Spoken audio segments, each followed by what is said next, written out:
Hola, ¿cómo están? Bueno, buenos días o buenas tardes, dependiendo el momento que lo están mirando a este video, a esta clase. Esta es la primera clase, como ya les había comentado, la unidad 1. Vamos a comenzar y después durante las clases online van a poder preguntar sobre lo que vieron en este video. Bien, en el material de PEDCO tienen el programa donde pueden visualizar bien cuáles son cada una de las unidades y los contenidos.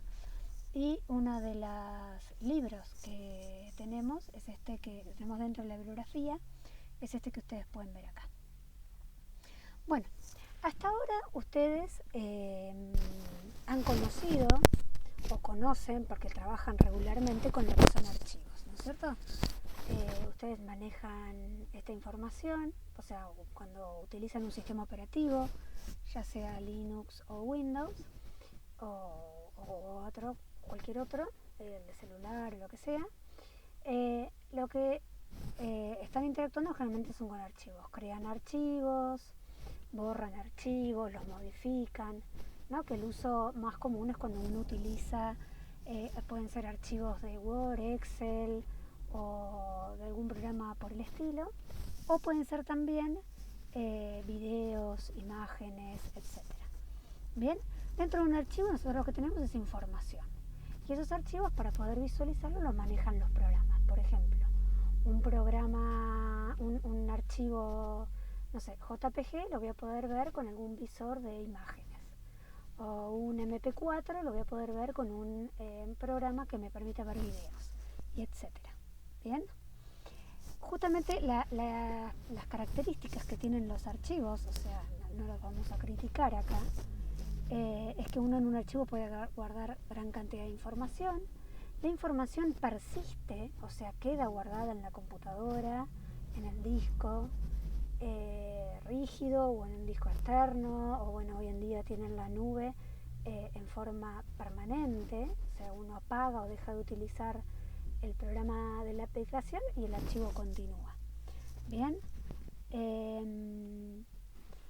y a su vez puede pasar que ese archivo pueda ser accedido por más de un programa, ¿no? Siempre y cuando el programa tenga la capacidad para visualizar ese archivo.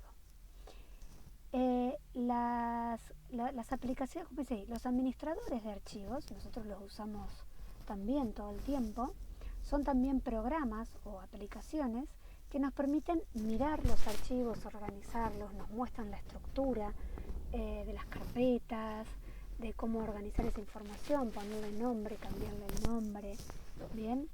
Y generalmente, como vemos ahí, tenemos varias aplicaciones, dependiendo de los sistemas operativos, que nos permiten gestionar esos archivos. Esas aplicaciones se llaman administradores de archivos. Y luego lo que tenemos es los sistemas de archivos que nos permiten justamente estructurar esa información en algún almacenamiento, que como habíamos dicho, puede ser un disco rígido, puede ser un disco externo, puede ser la nube, bien, que justamente lo que nos permite es tener esa información almacenada y con la estructura que nosotros le dimos, bien, con los nombres, que sería como físicamente almacenada. Justamente esa estructura se va a estar representada utilizando el administrador de archivos que vimos recién. Cada sistema operativo va a tener su propio sistema de archivos, como dice ahí, y el administrador de archivos también va a ser el propio del sistema operativo, pero igualmente puede haber más de uno. Bien, por ejemplo, entre lo que sería la relación, o sea, si lo vemos en forma gráfica, cuando una persona quiere realizar alguna operación con algún archivo, primero interactúa con el administrador de archivos directamente. Ese administrador de archivos interactúa con el sistema de archivos, el cual es el que almacena, el que termina trabajando con el archivo físicamente, para que quede físicamente almacenado. Esto a un rango muy genérico, en materias siguientes ustedes van a ver específicamente cómo trabaja un sistema de archivos, cómo trabaja un administrador de archivos, sobre todo cuando vean sistemas operativos o también cuando vean la parte de organización de computadoras o arquitectura. ¿Bien? Ahora, ¿cuál es el tema? Los archivos, ¿nos sirven siempre? Ustedes pónganse a pensar la cantidad de archivos que tienen hoy en día guardados en su computadora. Vieron que a veces ese caos de archivos, que no tengo fotos, documentos, no sé, la parte de las notas que hago, las materias con los archivos que me tengo que entregar, las fotos de mi familia, los videos que grabé. Bien, toda esa información se torna en algún momento bastante caótica, y si yo no tengo una forma organizada de trabajar con esos archivos, también se vuelve caótico encontrar los archivos. Bueno, imagínense, además de tener que encontrar los archivos, tengo que encontrar la información almacenada dentro de los archivos. Bien, cuando tengo muchísima información.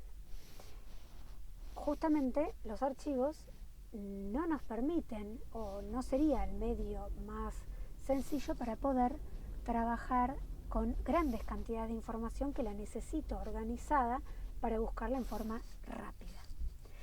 Vamos a poner el ejemplo de una biblioteca. Ustedes con la biblioteca, bueno, ahora no porque estamos en pandemia, pero bueno, ustedes el año pasado tampoco, este año tampoco interactuaron, pero si fueron a alguna biblioteca común y corriente de libros, seguramente por ahí en su colegio o en la biblioteca que hay públicas, imagínense cómo se almacena la información, ¿no? O sea, yo tengo un montón de libros, cada libro tiene autores, los autores además pueden tener muchos libros escritos, un autor puede haber escrito un libro con otro conjunto de autores y otro libro con otros autores, puede haber escrito libros de diferentes géneros, no sé, un género policial, un género de suspenso, drama, ¿bien? A su vez del libro tengo información, qué cantidad de páginas tiene, no sé, las dedicatorias, las figuras que tiene el libro. Y después tengo toda la parte de, si tengo una biblioteca, los socios de la biblioteca que quieren retirar libros, cuándo los retiran, cuándo los devuelven. Bueno, imagínense si tengo que organizar toda esa información en un archivo o en diferentes archivos. Vamos a pensar que en realidad esa información la podría querer organizar, por ejemplo, un Excel, ¿bien? O archivos de hojas de cálculo, de LibreOffice, Excel, de lo que sea. Bueno, vieron que en el Excel ustedes tienen la información tabulada, o sea, tienen filas y columnas, y podrían pensar en guardar la información de una biblioteca teniendo, no sé, un archivo Excel que diga los libros, ¿tá? Y otra hoja de cálculo o archivo Excel que diga los autores, y otro que me relacione los autores con los libros, o dentro del mismo hoja de cálculo tener los libros con los autores que cada uno escribió. Bien, bueno, visualicen toda esa información y dentro de una biblioteca grande, cómo estaría organizada. El problema sobre todo se ve cuando yo quiero buscar la información, ¿no es cierto? Yo digo, bueno, necesito, por ejemplo, todos los autores que hayan nacido antes de 1948. Ya eso me requiere una búsqueda dentro de archivos, de hojas de cálculo específica, donde tenga, por ejemplo, el nacimiento de los autores. O los libros que tengan más de 200 páginas. Piensen que la información del libro puede estar repetida en más de una hoja de cálculo. Puede estar repetida en la hoja de cálculo que guarda los socios que el libro se llevaron, o en la hoja de cálculo donde está la información del libro, o en la hoja de cálculo donde está la información de qué autores tuvo el libro. Bien, con lo cual buscar esa información que puede estar repetida en más de un archivo puede ser bastante difícil. Los préstamos de los socios, qué libro se llevó, qué libro se escribió, qué autor. Bueno, imagínense que incluso una estructura determinada de un sistema de archivos que yo diagrame, por ejemplo, en tal carpeta voy a poner los libros, en tal otra carpeta voy a poner los autores, en tal otra carpeta voy a poner la relación entre los libros y los autores para decir quién escribió qué, y así sucesivamente. Eso me va a generar que dependiendo de la información que busque, puedo tener que reestructurar la información como la tengo almacenada para que sea más rápido encontrarla. Bien, entonces, ¿qué pasa? Justamente este contexto que yo les estoy mostrando es la razón por las cuales necesitaría pensar en algún otro tipo de organización de los datos, y ahí donde salta el concepto de lo que son las bases de datos. Ustedes algo vieron en la materia de MSI, porque estuvieron viendo lo que se llamaban almacenes de datos, y en esta materia lo que hacemos es complementar y extender la información para ver verdaderamente cómo los almacenes de datos o las bases de datos funcionan, bien, para organizar esa información. ¿Qué dice la definición de ahí? Un sistema gestor de base de datos es una colección organizada de elementos de datos interrelacionadas. Pensemos libros, autores, quién escribió qué libro, ahí tenemos las relaciones, los socios, qué socio se llevó qué libro, qué socio devolvió qué libro, ahí tenemos otras relaciones. Por eso es un conjunto de elementos de datos que se relacionan entre sí, y un conjunto de programas que tienen los sistemas gestores de base de datos para almacenar, acceder y modificar esos elementos. Esos programas son programas específicos que me van a ayudar a encontrar los datos rápido, a organizar la información bien, a modificarla, consultarla, crearla, etc. ¿Bien? Y a su vez me van a ayudar a tener muchos usuarios al mismo tiempo, etc. Fíjense que acá hay un concepto más amplio, que es sistemas gestores de base de datos, no solo base de datos. La base de datos es la correspondencia que ustedes vieron en lo que eran almacenes de datos. Pero sistemas gestores de base de datos ya es algo más grande, es un programa que tiene adentro bases de datos, por ejemplo la base de datos de la biblioteca, y que a su vez es un programa que guarda muchas bases de datos y me permite organizarlas y gestionarlas, administrarlas. Bien, por eso es un concepto más grande que el anterior. Una base de datos, que sería la primera parte de esa definición, tiene, como dice ahí, información acerca de un dominio particular. ¿Qué es un dominio?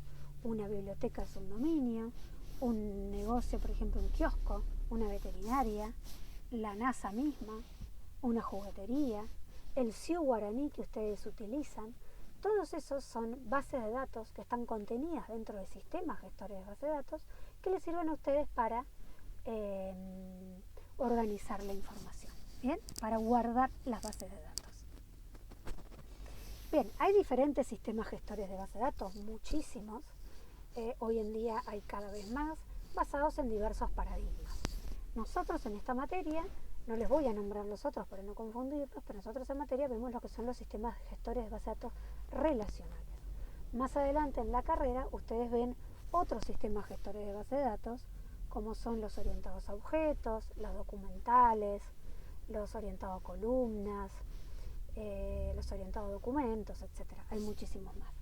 Dentro de lo que son los relacionales, nos van a ayudar a justamente definir estructuras de cómo organizar la información y relacionarla, cómo acceder a los datos, cómo asegurar que los datos se mantengan fiables, o sea, que los datos se mantengan bien, o sea, que no estén corruptos cuando hay algún problema en cuanto a algún daño físico o en cuanto a un intento de acceso sin autorización, o cuando la información es compartida por muchos usuarios, qué sucede, y dejar la información en forma consistente. Bien, es muy común, por ejemplo, dentro de los archivos, que la información sea redundante. ¿Qué significa redundante? Información redundante es información repetida. Es tener la misma información en, por ejemplo, diferentes archivos. Fíjense en el ejemplo que tenemos ahí. Ahí tenemos dos cosas, ¿no? John Smith podemos tenerlo una y única vez con sus dos teléfonos, o podemos tenerlo repetido con sus dos teléfonos, uno en cada una de las filas. Vamos al ejemplo de los libros. Por ejemplo, yo tengo el libro Sistemas Gestores de Base de Datos, volumen 1, que lo escribió Silverchat. Ese libro puede estar en el archivo de libros y puede estar en el archivo también guardado del socio que se llevó ese libro en préstamos, ¿no? El problema es que si el libro, por ejemplo, bueno, no, porque el libro no va a cambiar, perdón, vamos a hacer otro ejemplo mejor. Vamos a pensar que el socio lo tengo en el archivo de socios y en el archivo de los préstamos, donde el socio se llevó tal libro o tales libros. Imagínense que el socio cambia su número de teléfono. Cuando el socio cambia su número de teléfono, tengo que acordarme de cambiar esa información en todos los lugares donde la información está repetida. Entonces tengo que ir al archivo de socios, donde está el socio, y cambiarle ahora el número de teléfono, y en el archivo de préstamos, donde tenía el socio porque se llevó libros, y cambiar todos los lugares donde aparece y cambiarle el número de teléfono. Esa información redundante me puede dar lugar a inconsistencia. ¿Qué es la inconsistencia? Que, por ejemplo, me haya olvidado o lo único que haya hecho es cambiar el número de teléfono de socio y no de los préstamos, y después cuando tengo que ubicar a un socio y llamarlo por teléfono por cualquier razón, o para darle una promoción o para decirle que me devuelva un libro, busco el número de teléfono en el archivo donde tenía los libros que se había llevado, lo llamo y ese teléfono no está. ¿Por qué? No es de ese socio. ¿Por qué? Porque yo solo lo cambié en otro archivo, no en este archivo. Con lo cual ahí tengo información que es inconsistente. Tengo la misma persona con datos para el mismo dato, que es teléfono, distinto. Con lo cual yo no puedo saber cuál es el verdadero. ¿Está? Entonces la redundancia generalmente da lugar a inconsistencias. Bien, si vamos a las diferencias que hay entre un sistema gestor de sus archivos, esta justamente de mantener la redundancia y la inconsistencia es una. Un sistema gestor siempre nos ayuda o tiene las herramientas necesarias para que, la vamos a ver en el curso de esta materia, para que justamente se evite la redundancia y la inconsistencia. Bien, esto que está acá escrito es más o menos lo que yo les contaba. Generalmente cuando yo tengo un sistema de archivos, yo voy a tener que tener programas de aplicación que me ayuden a acceder a esos archivos, ¿tá? Y que me ayude a buscar la información. Por ejemplo, imagínense como si tuviera un menú que me diga busca todos los socios. Ese busca todos los socios, adentro lo voy a programar en algún lenguaje de programación que sea abrir un archivo y buscarlo, abrir otro archivo y buscarlo. ¿Bien? Esos programas de aplicación son muy costosos de realizar y a su vez pueden ser muy ineficientes. Más pensando en lo que es justamente la redundancia, ¿no es cierto? Y las inconsistencias que me podrían generar. Justamente esta filmina habla de esto que yo les había comentado, de que yo voy a necesitar programas de aplicación que me permitan más fácilmente acceder a los archivos, porque si no, imagínense que si yo quiero buscar todos los libros, tengo que acordarme cuál era el archivo que tenía todos los libros, ir buscarlo en la estructura de archivos que tenga, hacer doble clic, entrar y buscar. Lo más probable es que si yo tengo almacenada la información así, yo tenga un programa de aplicación que me permita buscar esa información. El problema es que cada vez que quiero algo nuevo para buscar, necesito que alguien me lo programe, ¿tá? Que me programe esa pequeña funcionalidad para poder acceder a ese archivo. Eso justamente, además, es ineficiente, puede ser ineficiente, y justamente un sistema gestor vamos a ver que nos brinda herramientas para que la recuperación de los datos sea en forma eficiente. Bien. Bueno, justamente esto ya lo habíamos comentado, tenemos la información dispersa en varios archivos y a su vez esos archivos también podrían llegar a estar en diferentes formatos. Bien, los sistemas gestores aíslan los datos de las aplicaciones. La idea es que una aplicación en un sistema gestor no esté ligada directamente o sea independiente de los datos que tengo. Bien, o sea, tengo los datos por un lado, las aplicaciones por otro. Bien, si yo necesito crear un nuevo programa de aplicación para cada información que necesito sacar, esa independencia deja de existir. Bien. Bien, otro problema que tenemos es el tema de la integridad. Piensen en restricciones que tenga mi dominio. Por ejemplo, en la biblioteca. Un socio no puede sacar más de 4 libros. Bien, eso también voy a necesitar programas de aplicación que me garanticen que los préstamos de un socio no sean más de 4 al mismo tiempo, más de 4 libros. Ese programa de aplicación es complejo porque me va a requerir buscar sobre grandes extensiones de archivos. Bien, estas restricciones que yo tengo que colocar en los sistemas gestores de base de datos se hacen bastante más sencillas. Bien, como dice ahí. Esto es lo que acabo de comentar. También es el tema de los problemas ante fallos. ¿Qué sucede cuando hay un fallo? Cuando hay un fallo, los sistemas gestores también nos dan mecanismos para analizar en qué momento el procesamiento de alguna operación cayó y mantener a la base de datos en un estado consistente. Bien, piensen ahí, como dice, quiero transferir 50 pesos de la cuenta A a la cuenta B. Cuando quiero hacer esa transferencia, puede suceder que haya un fallo en el medio. Por ejemplo, que le saque 50 pesos a la cuenta A, que se caiga el sistema antes de sumarle esos 50 pesos a la cuenta B. Bueno, ¿qué sucede? En un sistema de archivos tendría que escribir programas de aplicación específicos que controlen justamente esos problemas. En un sistema gestor nosotros tenemos lo que se llama el concepto de transacciones, que nos permiten justamente agrupar operaciones que tienen que hacerse en forma conjunta. Y eso lo vamos a ver en un ratito. Justamente, lo dice acá, se llama el principio de atomicidad.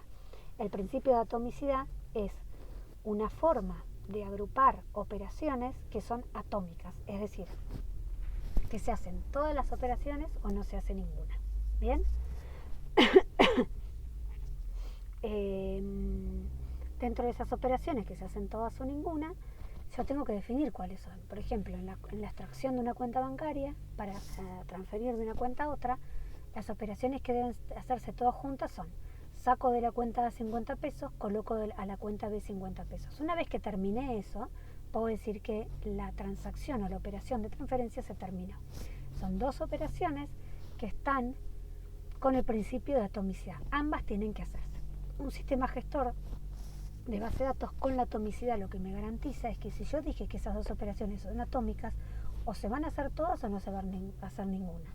Si hay un fallo, cuando le saqué 50 pesos a la cuenta A y falla, el sistema gestor mismo va a deshacer esa operación de sacarle 50 pesos a A y le va a dejar los 50 pesos que tenía porque no se pudo completar la segunda parte. ¿Se entiende? Bien, también puede suceder que haya un acceso concurrente a los datos. Esto significa que tenga más de un usuario al mismo tiempo entre comillas, que estén accediendo a la misma cuenta, ¿no? Imagínense si dos personas, uno entra y accede a una cuenta y saca 50 pesos, y otra persona quiere acceder a la misma cuenta y sacar 100 pesos, pero resulta que la cuenta solamente tenía 120, con lo cual no va a alcanzar. ¿A quién le da el dinero? ¿Se la da a los dos si lo sacan al mismo tiempo? ¿Se lo da a uno solo y queda la cuenta en descubierto? ¿Se la da el primero que llega? Bueno, justamente todos esos aspectos de concurrencia son manejados por el sistema gestor. Justamente el sistema gestor lo que controla es el acceso concurrente. Este acceso concurrente lo vamos a ver también más adelante en materias de tercero específicamente, en donde generalmente lo que se hace es controlarlo por medio de protocolos, ¿bien? Protocolos de concurrencia, los cuales en uno de sus métodos lo que hacen es realizar bloqueos de los datos. Si un dato está siendo utilizado por un usuario, no puede ser utilizado por ese mismo usuario, por otro usuario, hasta que ese usuario deje de utilizar ese dato. ¿Bien? Al mismo tiempo, los sistemas gestores brindan seguridad. O sea, tienen mecanismos de seguridad.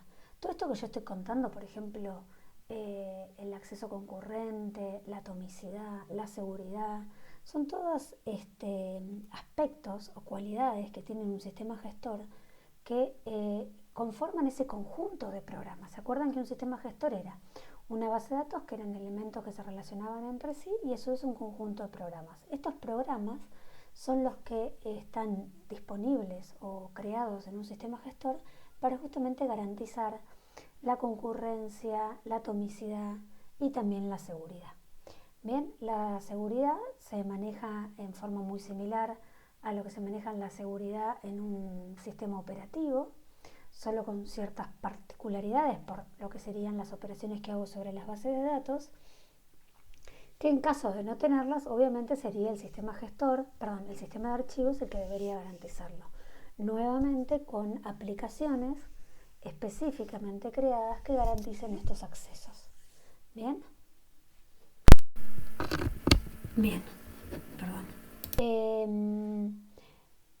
Al mismo tiempo tenemos la parte de lo que sería la abstracción de datos. Justamente ustedes en MSI, sobre todo, hicieron mucho del tema de abstracción, o sea, trabajaron y analizaron mucho el tema de abstracción. ¿Por qué?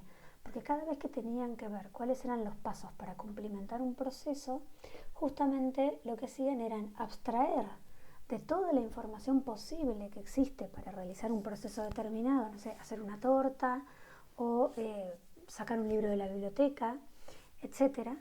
Ustedes tenían que abstraer eso y llevarlo a pasos o a un proceso.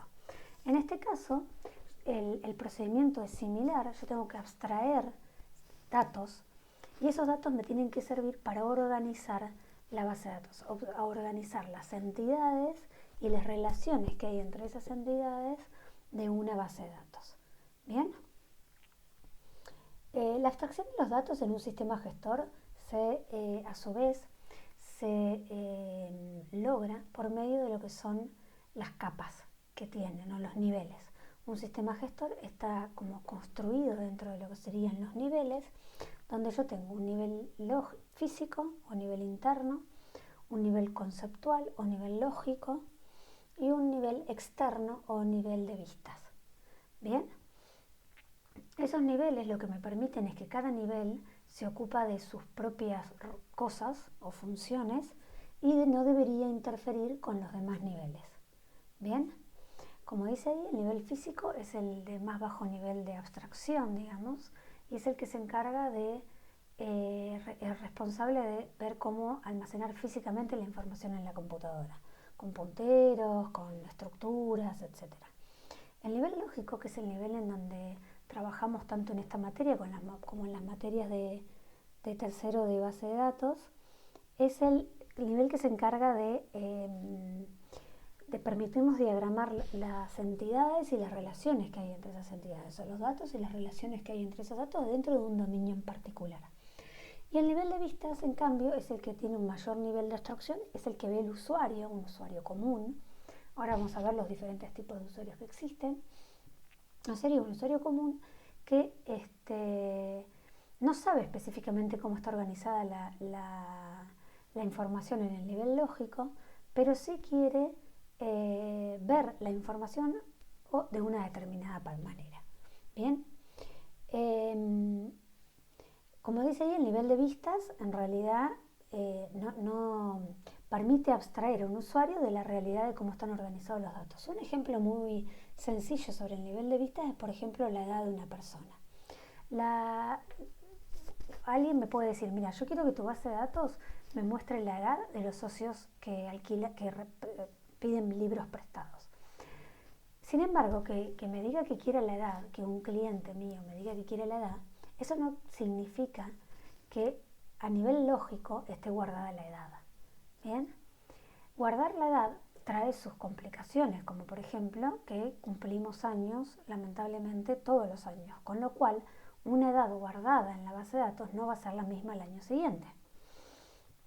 Entonces es un dato que es complicado de guardar, así como edad.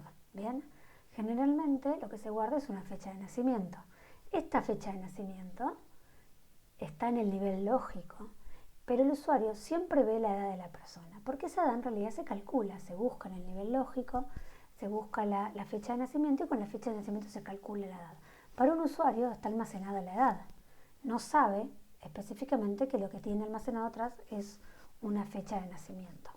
Al mismo tiempo, esconder los detalles de las vistas de la parte lógica nos permite, es también un mecanismo de seguridad.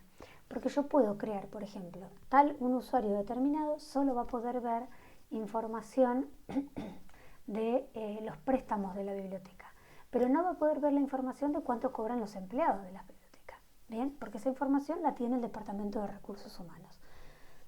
Entonces, las vistas justamente son un mecanismo para separar la información y mostrar la información necesitada a cada uno de los usuarios sin amenazar justamente la seguridad ni ningún dato que no tenga que ser visto por otros. ¿Bien?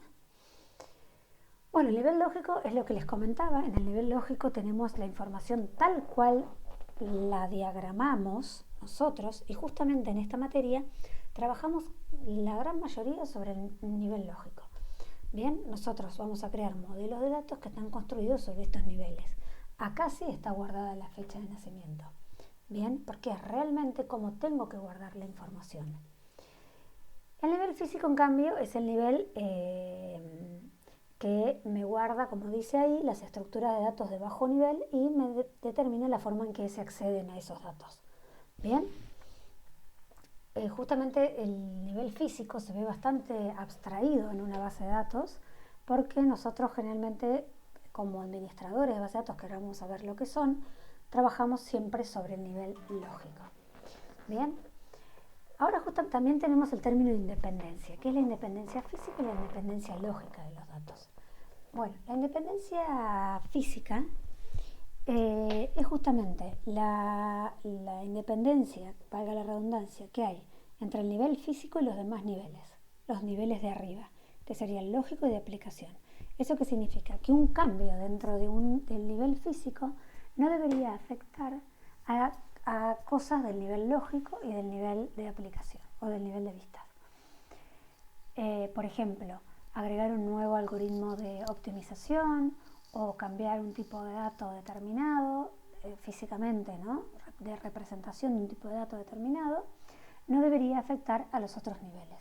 Cuando hablamos de independencia lógica de los datos, decimos que un cambio en el nivel lógico no debería tampoco influir en lo que es el nivel de vistas. Esta independencia es la más difícil de lograr, porque imagínense que si yo cambio, agrego un nuevo dato y quiero que se vea dentro de las vistas, por ejemplo, ahora voy a guardar el email de las personas. Ese email no estaba dentro del nivel lógico y lo voy a guardar como un nuevo dato, posiblemente tenga que modificar alguna vista. Pero si cambié algún formato o agregué alguna regla de negocio, como por ejemplo no pueden llevar más de 4 libros, esas reglas las puedo controlar a nivel lógico, con lo cual no me harían ningún cambio dentro de lo que es el nivel de vistas. Bien, vamos también a tener que empezar a adecuarnos a lo que es la terminología de la materia. Cuando veamos modelos de datos, que veamos el modelo de entidad-relación a partir de la semana que viene, nos vamos a empezar a ir haciendo una idea bien de cuáles son estos conceptos o esta terminología, pero acá tenemos algunas. ¿Qué es el esquema de la base de datos? ¿O qué es la instancia de la base de datos? Dentro de una base de datos tenemos estos dos términos, el esquema y la instancia. El esquema es lo que sería lo estático. Es, por ejemplo, dentro de una biblioteca, el esquema son las entidades y las relaciones que hay entre esas entidades. Por ejemplo, una entidad puede ser los socios, otra entidad puede ser los libros y una relación puede ser los préstamos, ¿no? Un socio retira tal libro. Esa es la relación que hay entre un socio y un libro. Eso es a nivel de esquema. Yo defino mi esquema y defino qué entidades hay dentro de ese esquema de base de datos. Y luego tengo la instancia de la base de datos, que la instancia de la base de datos es justamente la información que tengo guardada. Yo tengo el socio Juan Pérez y tengo el libro Sistemas Gestores de Base de Datos volumen 1 de Silverchat, por ejemplo. Bien, y tengo un montón de libros guardados y un montón de socios guardados. Esos me marcan la instancia de la base de datos. La instancia de la base de datos cambia constantemente, porque cada vez que agrego, modifico o elimino información, la instancia me cambia. En cambio, el esquema de la base de datos debería ser más estático, debería lograrlo realizar luego de la parte de relevamiento de los requerimientos, que ustedes vieron en ingeniería de requerimientos, más o menos cómo hacerlo. Entonces, después de ese paso, no lo vieron todavía. Vieron algo en MSI después del paso de yo hablar con el cliente, que el cliente me cuente qué necesita, yo voy a poder armar ese esquema. Y ese esquema tendría que no cambiar en lo posible. Bien, más cuando pasa el tiempo que se está usando. Cambia la instancia, las bases de datos cambian constantemente. Bueno, esto ya lo comentamos. Además, dentro de un sistema gestor, lo que existen son lenguajes. Vieron que cuando yo les decía que usar archivos era más complejo, porque cada vez que quería buscar un libro de la biblioteca tenía que escribir un programa de aplicación que me permita encontrar los libros en los archivos que tengo definidos. Eso dentro de un sistema gestor de bases de datos no sucede, porque yo tengo lenguajes específicos que me llevan un poco más arriba a nivel de abstracción, ¿bien? Para que yo pueda consultar tanto la instancia de la base de datos, los datos en sí mismos, como el esquema de la base de datos, de una forma sencilla y eficiente. Bien, la parte de el lenguaje que me permite crear el esquema de la base de datos se llama el lenguaje de definición de datos. Y el lenguaje que me permite consultar, eliminar, insertar o modificar los datos se llama el lenguaje de manipulación de datos. Bien, dentro de lo que es el lenguaje de manipulación, como yo decía, me permite recuperar, insertar, borrar o modificar los datos. Justamente, otra vez, el sistema gestor posee programas que implementan justamente estos lenguajes de forma tal de que una consulta que yo la hago en un lenguaje específico, que en este caso vamos a ver, en esta materia vamos a ver 4 lenguajes. El que es comercial, que sería el más conocido por ahí por ustedes que lo han escuchado alguna vez, y después otros lenguajes en los cuales se basan estos lenguajes comerciales, que para poder entenderlos, el sistema gestor tiene lo que se llama un procesador de consultas. Ese procesador de consultas entiende ese lenguaje y las procesa para dar en forma eficiente el resultado. Que el resultado puede ser insertar un nuevo elemento o eliminar o lo que le haya pedido. Bien, luego lo que tenemos son los usuarios de las bases de datos. Como vemos ahí, tenemos 4 tipos de usuarios. Los usuarios son las diferentes como personas o roles que interactúan con una base de datos determinada. Bien, imagínense, si quieren analizarlo, un SIU guaraní o la biblioteca misma. Dentro de lo que sería la biblioteca misma tenemos los usuarios normales, que es el que va y usa. Por ejemplo, el SIU, ustedes entran con su usuario y su clave y miren sus datos específicos y ahí adentro pueden inscribirse a materias, etc. Bien, eso sería un usuario normal. Los programadores de aplicaciones, que son justamente los que realizan programas sobre esa base de datos, que puede ser que estén interactuando a nivel lógico y a nivel de vistas. Bien, desarrollan justamente interfaces para trabajar con la base de datos. Después tenemos los usuarios sofisticados, que son aquellos usuarios que entienden un poco más, no trabajan posiblemente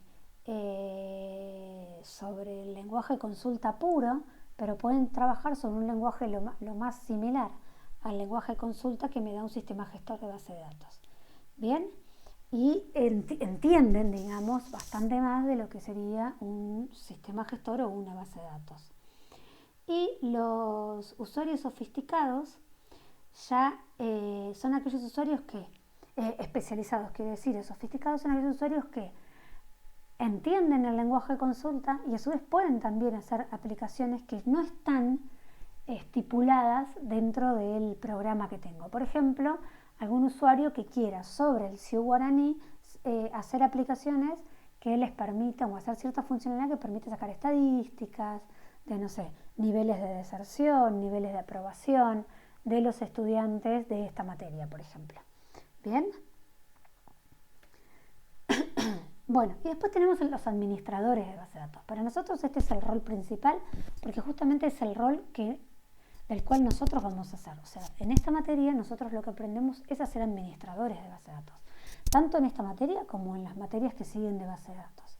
Tienen muchas materias de base de datos en la carrera, tienen esta, tienen 2 en tercero, tienen otra en cuarto, y si eligen optativas, en quinto hay otras materias de base de datos. El administrador de base de datos trabaja principalmente sobre el nivel lógico, ¿bien? Y es el que crea la base de datos, crea el esquema de la base de datos y lo administra. Crea los usuarios que pueden tener acceso al sistema, los permisos, crea las restricciones, ¿bien? Justamente es lo que nosotros vamos a aprender a hacer. Como dice ahí, acá están las funciones.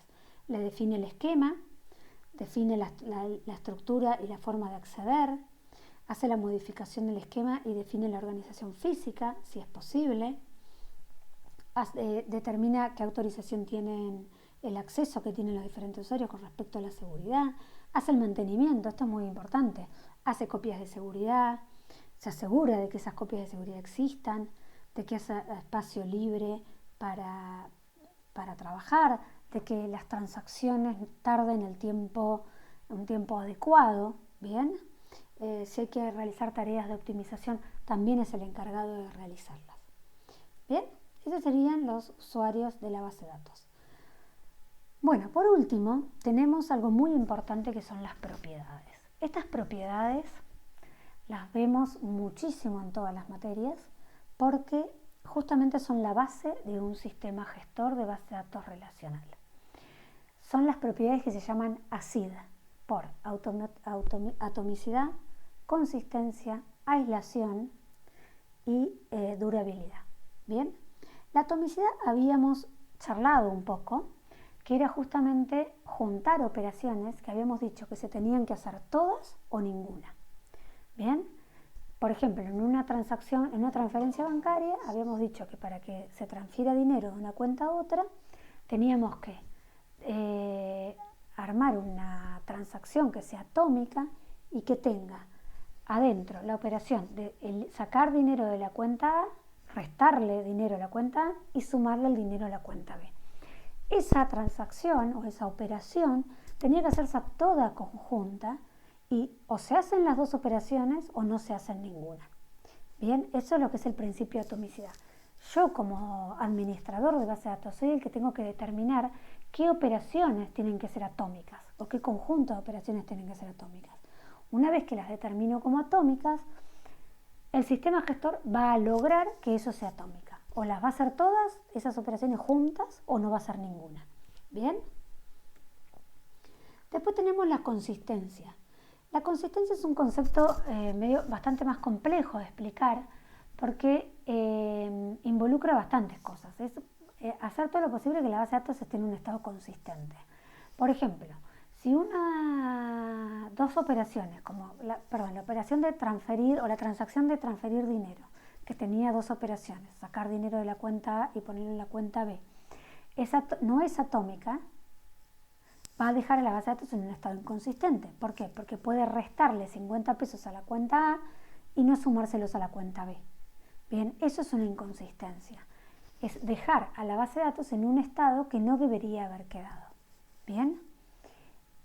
La consistencia puede suceder por muchas maneras. O porque coloqué reglas del negocio mal, por ejemplo, dejé que dos socios se lleven el mismo libro, o sea, el libro y uno solo, y se lo llevaron dos socios, eso ya es un problema de consistencia. O porque hay un acceso concurrente a los datos, hay más de un usuario tratando de modificar el mismo dato. Bien, y este requisito de consistencia también tiene que ser provisto o asegurado por el sistema gestor de base de datos. La aislación está relacionado con el anterior con respecto a la concurrencia, cuando hay más de un usuario trabajando sobre la base de datos.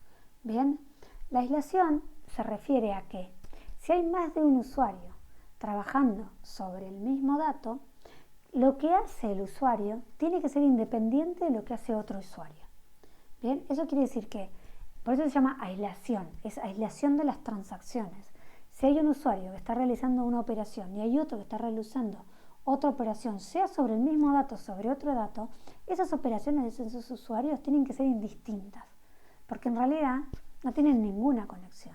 Por más de que estén trabajando sobre el mismo dato, el sistema gestor tiene que garantizar que cada transacción que se ejecuta en forma concurrente, al mismo tiempo, entre comillas, que otra transacción, tiene que ser igual, o sea, su ejecución tiene que ser igual a no estar concurrentes, como si hubieran sido ejecutadas en serie.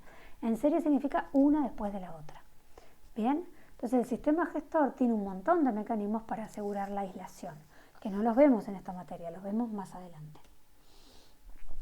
Y durabilidad justamente lo que hace es que el dato persista.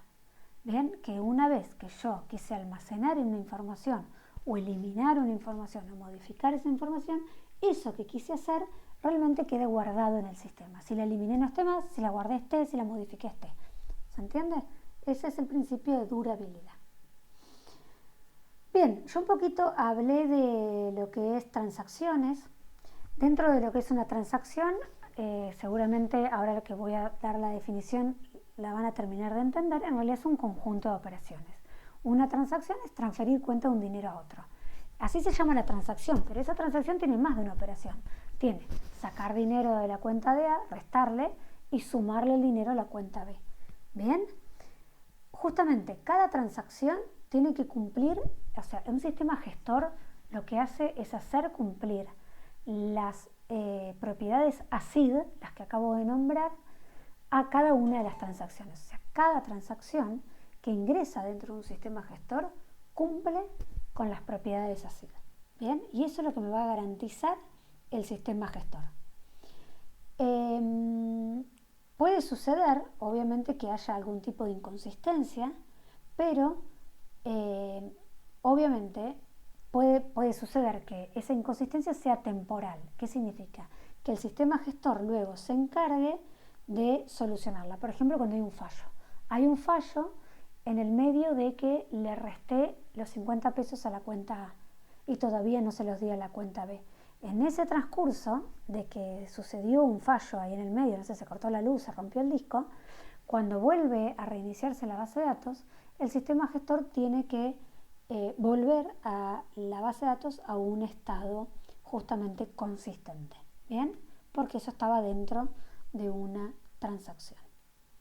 Bien, asegurar justamente todas estas propiedades, o sobre todo las propiedades de las transacciones, tenemos un componente que se llama gestión de transacciones. Ese componente que se llama gestión de transacciones es un conjunto de programas, protocolos, mecanismos que me garantizan el cumplimiento de las propiedades de la transacción. Bien, al mismo tiempo, el sistema gestor también tiene programas para recuperarse ante fallos. Esto que yo les decía, puede pasar que en un momento se produzca un fallo físico, el que sea, y que el sistema gestor tenga que en el momento que vuelve restaurar o mirar qué pasó y decidir qué hacer. En esto de decidir qué hacer es completar una transacción porque faltaron operaciones terminarse o deshacer esa transacción y volverla al estado de que nunca se realizó. ¿Bien? Justamente el componente de recuperación ante fallos también es otro conjunto de programas o mecanismos o protocolos que tiene el sistema gestor para dejar a la base de datos siempre en un estado consistente.